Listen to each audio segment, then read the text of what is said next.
जय शनिदेव। बोली शनिदेव महाराज की जय। हे भक्तों, आज हम जिस कथा को सुनने जा रहे हैं वह केवल एक कहानी नहीं है। यह कर्म, धैर्य, न्याय और शनिदेव की महिमा का जीवंत प्रमाण है। यह कथा बताती है कि जब भाग्य रूठ जाए, जब सब कुछ छिन जाए, तब भी विश्वास और संयम मनुष्य को कैसे दोबारा सिंहासन तक पहुंचा देता है। आइए शांत मन से श्रद्धा के साथ शनिवार व्रत कथा सुनते हैं। बहुत प्राचीन समय की बात है। स्वर्गलोक, जहाँ सदा शांति और दिव्यता का वास रहता है, एक दिन वहाँ असामान्य हलचल मच गई। 9 ग्रह सूर्य, चंद्र, मंगल, बुध, गुरु, शुक्र, राहु, केतु और शनि आपस में एक प्रश्न को लेकर विवाद करने लगे। प्रश्न सरल था पर उसका उत्तर कठिन। हम सब में सबसे बड़ा कौन है? हर ग्रह अपनी शक्ति, अपने प्रभाव और अपने महत्व को सर्वोच्च बताने लगा। धीरे धीरे वाणी कठोर हुई, अहंकार जागने लगा और विवाद युद्ध की सीमा तक पहुंच गया। ये स्थिति बिगड़ती देख सभी ग्रह देवराज इंद्र के पास पहुंचे। उन्होंने एक स्वर में कहा, हे देवराज, आप स्वर्ग के राजा हैं। आप ही निर्णय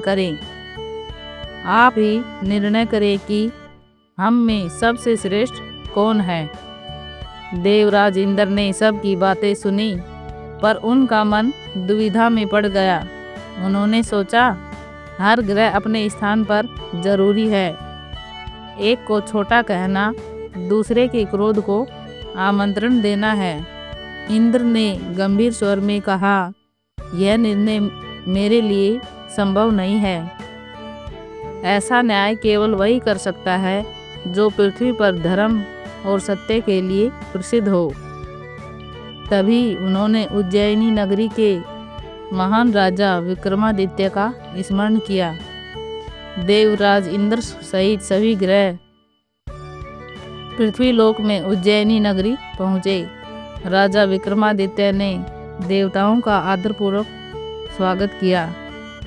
जब उन्होंने ग्रहों का प्रश्न सुना तो वे भी कुछ क्षण मौन हो गए। राजा मन ही मन विचार करने लगे, सभी ग्रह शक्तिशाली हैं, सभी का अपना महत्व है। यदि किसी एक को छोटा कहा तो अनर्थ निश्चित है। तभी उनके अंतर्मन में एक दिव्य उपाय प्रकट हुआ।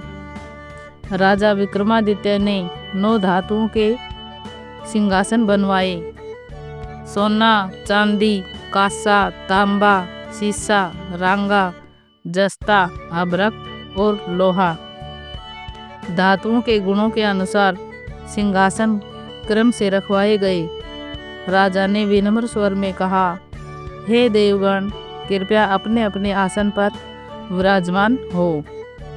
सभी ग्रह अपने अपने सिंहासन पर बैठ गए। जब सभी बैठ चुके तो राजा बोले, निर्णय हो गया है। जो पहले सिंहासन पर बैठा है वही सबसे बड़ा है। सबसे पीछे लोहे के सिंहासन पर बैठे थे शनिदेव। उनका मुखमंडल क्रोध से लाल हो उठा। वे गरज कर बोले, राजा विक्रमादित्य, तुमने मेरा अपमान किया है। तुम मेरी शक्ति से अनजान हो। मैं किसी राशि पर 7.5 वर्ष तक रहता हूँ। बड़े बड़े राजा मेरे प्रभाव से नष्ट हो गए। राम को वनवास, रावण को मृत्यु, यह सब मेरी 7.5 का ही फल है। अब तुम भी मेरे दंड से नहीं बचोगे। यह कहकर शनिदेव क्रोध में वहां से चले गए। समय बीतता गया। राजा विक्रमादित्य अपने राज्य में पहले की तरह न्याय करते रहे, पर शनिदेव अपना अपमान नहीं भूले थे। एक दिन वे घोड़े के व्यापारी का वेश बनाकर उज्जैनी पहुँचे। राजा ने एक सुंदर और शक्तिशाली घोड़ा चुना। जैसे ही राजा उस पर सवार हुए, घोड़ा बिजली की गति से दौड़ पड़ा। वह राजा को घने जंगल में गिराकर अचानक गायब हो गया। राजा विक्रमादित्य अकेले जंगल में भटकने लगे। दिन ढल गया।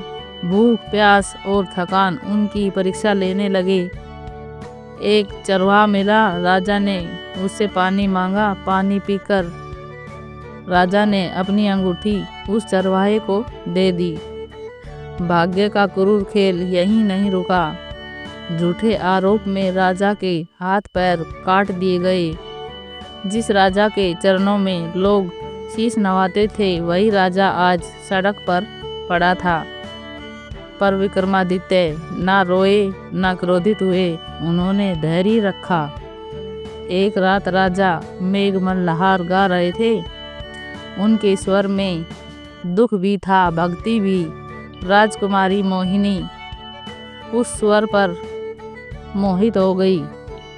सच जानकर भी उसने राजा से विवाह कर लिया। विवाह की रात शनिदेव स्वप्न में आए। उन्होंने कहा, राजा, तुमने मेरा दंड सहन किया, अब मेरी कृपा तुम्हारे साथ है। राजा ने हाथ जोड़कर कहा, हे शनिदेव, जैसा दुख आपने मुझे दिया वैसा किसी और को न देना। शनिदेव बोले, जो शनिवार का व्रत करेगा, मेरी कथा सुनेगा, मैं उसकी रक्षा करूंगा। वह होते ही राजा के हाथ पांव ठीक हो गए। राजा विक्रमादित्य उज्जैनी लौटे। उन्होंने घोषणा करवाई, शनिदेव सबसे महान है, शनिवार का व्रत अवश्य करना चाहिए और यह कथा अवश्य सुने। तब से शनिवार व्रत प्रचलित हुआ। लोगों के दुख दूर हुए, जीवन में शांति आई।